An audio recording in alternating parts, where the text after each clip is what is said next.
So this chase took me to Newark with the Guardians of Rescue, who go into places like Newark, Trenton, Paterson, Asbury Park, where they know that dogfighting is going on in our state.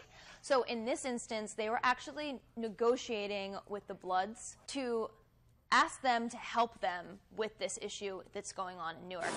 Our goal is to work with these gangs that have a lot of clout here, to encourage them to work with us and see that, you know what, if someone's fighting these dogs, if someone's abusing these dogs, they'll do it to children, to have a little more respect for that animal.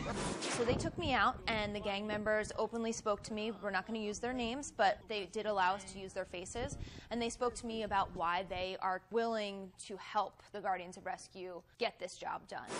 When you promote aggression and people are thriving financially off of aggression, that's a negative thing, you know what I mean? You don't want that in the community, because it translates, it translates to kids, translates to everybody. Everybody doesn't want to see that.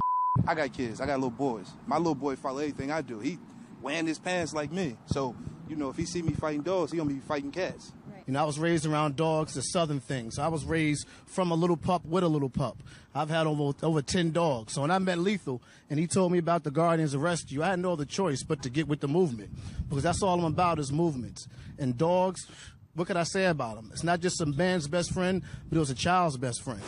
I mean, is this the Bloods making an attempt to be legitimate? Because they're making an awfully big play to save the dogs. Meanwhile, there are community guns that are available to kids. They're robbing retail establishments. They're shooting at cops. They're killing each other. It seems somewhat hypocritical that now they're talking about ending violence when it pertains to dogfighting, and cops are still in danger walking down the street. My impression of gangs like the Bloods or any other one is that there's a good deal of freelancing going on among the ranks. It's important to acknowledge the good intention. I hope it goes well going forward. Also to note is that the Guardians of Rescue are not directly related to any law enforcement, so the Bloods wouldn't have worked with the police on this issue. The police and SPCA are too afraid to go into these areas and get this job done. The Guardians of Rescue are the brave ones who are going in, they take the dogs, and they're not taking the people into the jail. There is some good that the community's rising up. I just think that, it's one thing to put a value on a dog's life. It's another to put a value on a human life. And I think we need to see that value